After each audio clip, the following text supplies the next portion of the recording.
Hey everybody, what is going on? Hexlex here. I got another Master Duel video for you. So we have some pretty exciting, I guess for me at least, news today. Well, yesterday at the time this video is going out, today the day that I'm recording this, but we did have a ban list announcement. Completely slipped me by. I've been busy with quite a bit of stuff here recently, like IRL stuff, and also been playing of course, quite a bit of a certain other card game called Alestrals.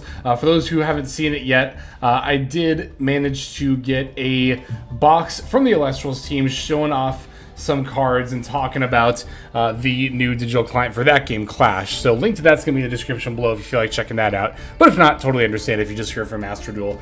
Do want to talk a lot about Master Duel today, though. And of course, the ban list is prime opportunity to do that. So I have seen it already, even though the notification here up here is not going to be clicked. So I'm just going to go ahead and pop up here and we're going to take a look at this. So the expected date for the implementation will be on Halloween, funnily enough. I expect that's when they'll drop the update with the new pack as well. We do know that that pack, we can actually talk about that a little bit too. We can even talk about that before the ban list here, because I don't think I have talked about this either on this channel or on the, what is it called? On the Patreon. But I don't see it here in-game. I thought they announced it in-game, but I guess not. But we are getting a pack around Halloween time that is going to feature, of course, Hallow and Ween, the new cards revealed recently in the OCG, and their spell card Trick or Treat. So anyway, for Master Duel ban list news. So the big thing about this list is that there are no cards on here that are getting hit. That is to say, no cards are having the number of copies that are legal reduced. These are all unhits, and there's going to be a total of 6 of them here. So I will say, and a lot of people have said this as well, and I do agree, that this ban list change is not particularly impactful for the meta. And, you know, this is something that we have seen a lot in Master Duel. They tend to go in waves, right? Of big ban list, small ban list, big ban list, small ban list. And the last one was pretty big. Wasn't the last one the one where, no, that's just Sangen summoning. It was this one, right? Yeah, that's the one where Pearl Rhino and Ibly got banned and Poplar got limited and all that stuff. So, of course, following both a Duelist Cup and Worlds, we can expect a bigger ban list. And going with that trend of big ban list, small ban list, big ban list, small ban list, it definitely makes sense that this would be a smaller one. Whenever we have small ban lists, I always see people complain. Yu-Gi-Oh players complaining.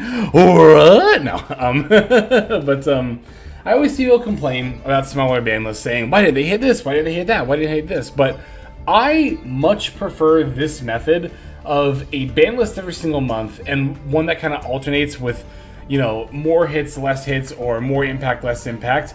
I would much prefer that than the TCG or OCG method of only getting a ban list, you know, once every few months and hoping it's not one that looks like this, right? Especially TCG side. We've seen, like, you know, people wait for however many months, 3, 4, even 6, I think plus even at a time, only to have one that looks like this. So at least in Master Duel, we do know that it comes every single month, and that there does seem to be at least somewhat of a trend of alternating big, small, big, small, big, small. So let's take a look at these cards here.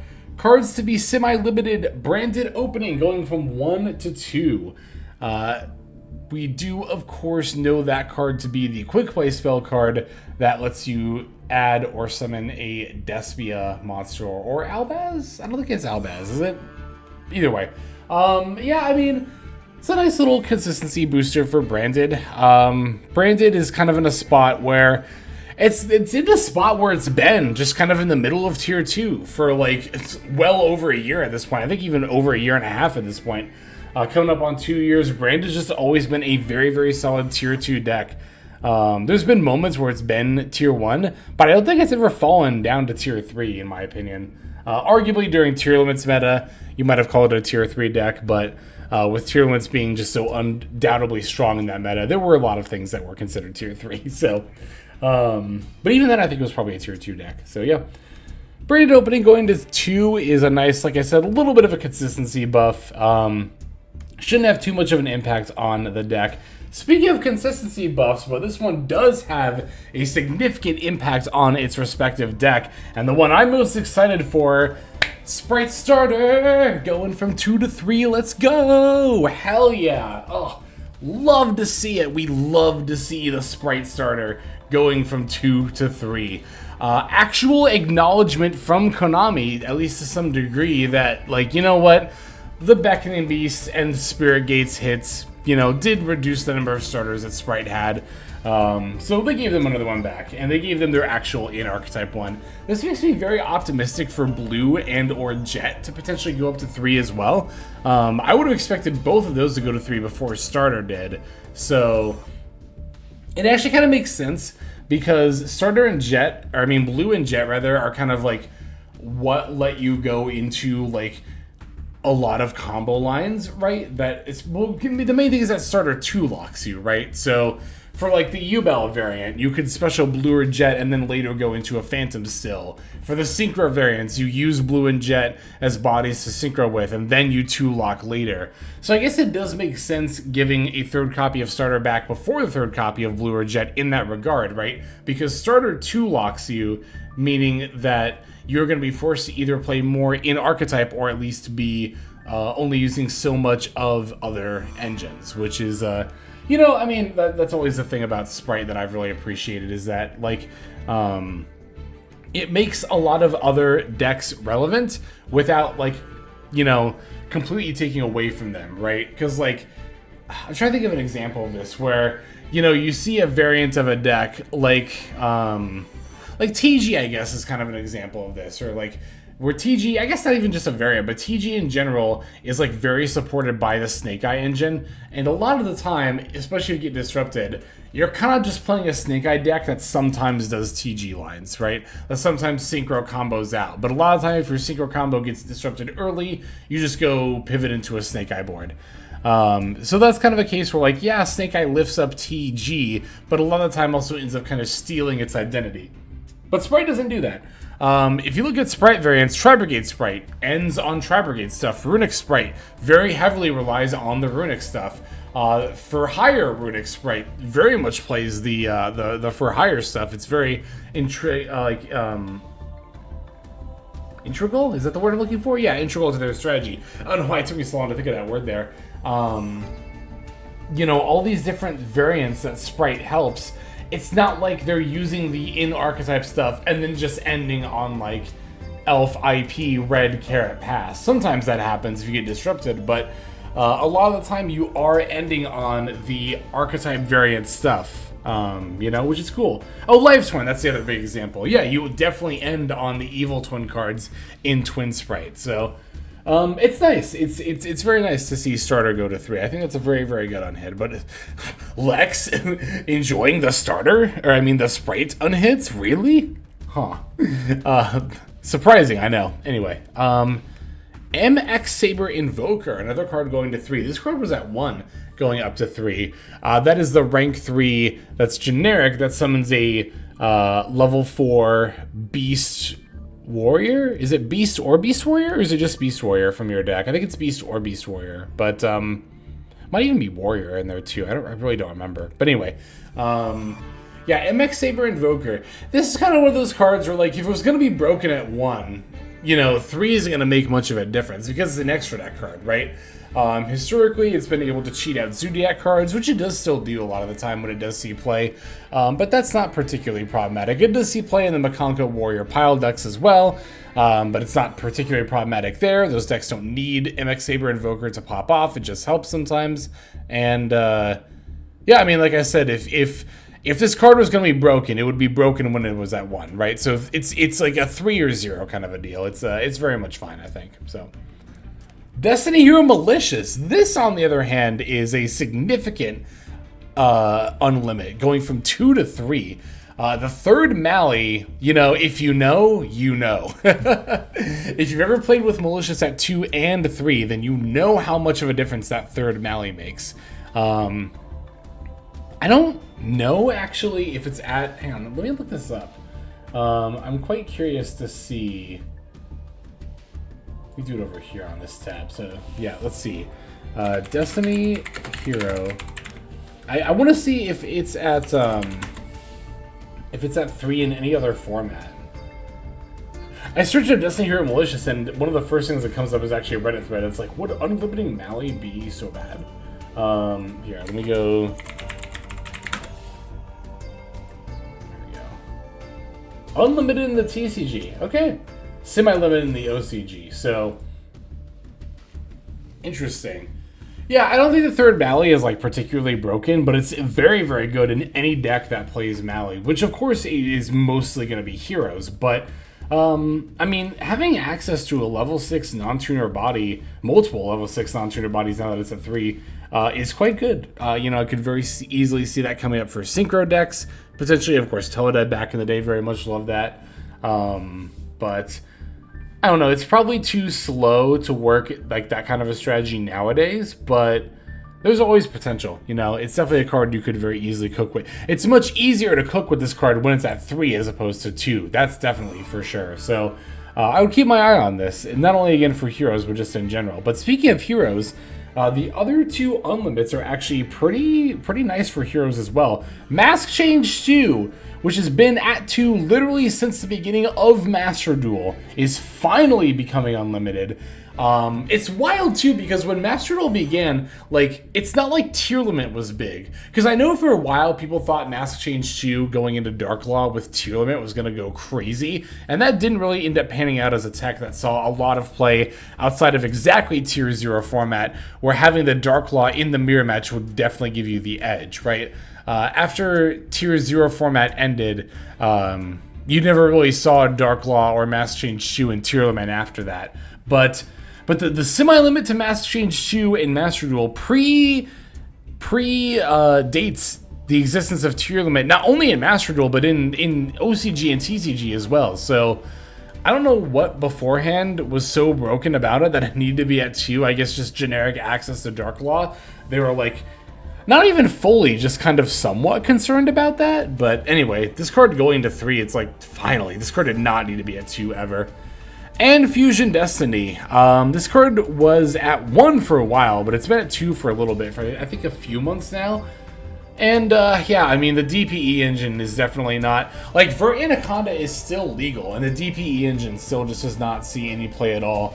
That might be partially due to Celestial's ban, which I think was another Master Duel exclusive hit, and I think another one that ended up being very good, honestly. Because the DPE engine, even with Vert Anaconda, like, let's be real, in 2024 Yu-Gi-Oh! Is not inherently OP. So, yeah, being able to just, like, splash the DPE engine, like, the reason to limit Destiny Fusion before was because of that, right? Because, like, if you instantly drew Destiny Fusion, then you could just go into your DPE engine without having to commit into the Vert Anaconda, which was very, very good. But that doesn't really matter anymore, because, again, nobody's splashing DPE into decks like they used to. So, yeah. As you can see here, like I said at the top of the video, this set of unhits here is not particularly impactful, right, in terms of the overall metagame impact. Brandon gets a very slight consistency boost. Spright gets a very, very nice consistency boost.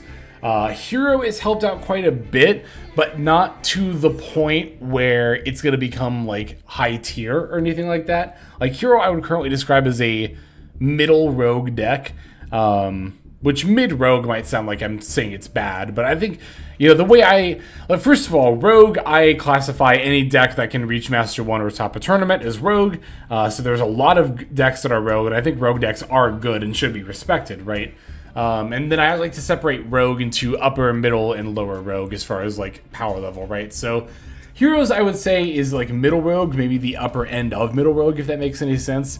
I think these unlimits might push them back up into upper rogue, but I don't think it'll make them a tiered deck. But still very nice for heroes. And then MX Saber Invoker, I don't really think this unlimit does, like, literally anything at all. So, a little bit of a shorter upload today, but a very short ban list that we have here, so not really much else to say in that regard. Yeah, I'm very excited about Spright Starter 3, but will these unlimits have a huge impact on the meta? I'm going to have to go ahead and say that no, they will not. The meta will be pretty much the exact same as it was beforehand, which is, I don't know, you know, obviously we're not going to hit Tempai right away. But here's the thing about Tempai. Tempai's play rate, although it's extraordinarily high, like still over 35% at the time of recording this on Ranked Ladder, I don't think that's indicative of it being tier 0. I think that's just indicative of everybody playing it. I don't think it's inherently broken in Best of 1. I could be wrong about that. Maybe time will go on and the play rate will only rise, or it like not even fall at all. But yeah, I don't know. I think it's a lot of new deck hype. And I'll just have to play more in the meta, really, more than anything else. I'll just have to keep playing, and we'll see if I continue to feel like... Because right now I kind of struggle to even say that, oh, Tempai is definitely like a tier 1 deck in Master Duel. From my experience playing both with and against it, I feel like it's upper tier 2, but the tier list video will be... Actually, it's not that far off, is it? It's the 22nd of the day that I'm recording this, so... By the day this goes up, it'll probably be in about a week, so I guess we're going to have to make that call pretty soon here. But, yeah, in any case, I think that's going to go ahead and do it for this ban list coverage video. Thanks, as always, for watching the whole thing. I super appreciate it, as always, as ever. Appreciate you watching until the end there. So, without further ado, let's just go ahead and move now to our outro. Hey everybody, Hexlex here. Just want to give you a huge thanks for watching all the way to the very end of the video. Believe it or not, that is actually one of the best ways that you can support the channel, is by watching the videos in their entirety. But there are many ways in which you can support the channel if you are so interested. The names that you're seeing on screen here, I gotta give an extra special thanks to, because these are people who have chosen to either become a member on YouTube, which if you're interested you can do as well via the join button next to the subscribe button down there, or have signed up over on Patreon and become members there. Link to that is going to be in the description below. Without the support that is being offered by, again, all the people that you're seeing on screen right here, I would not be able to take the time to dedicate to uploading daily YouTube videos. So thank you so very much. But there are also other ways you can support as well. Again, link to the description below. If you like my deck tracker that you'll see in a lot of my videos, the Untapped Companion, you can download that for free, and if you use my affiliate link down there, then that also goes a long way towards supporting the channel. That's again free. So is subscribing here on YouTube. That's also free and a huge way to support. You can also check out Twitch, once again linked in the description below. Following and subscribing over there will not only support as well, but also give you notifications of when I go live if you want to catch some of the live streams. But really, no matter how you choose to support, it all adds up and it all definitely means the world. So thank you, each and every one of you. For now, this is Hexlex. I'm going to be signing out, but more than that, I'm hoping that you have a fantastic day.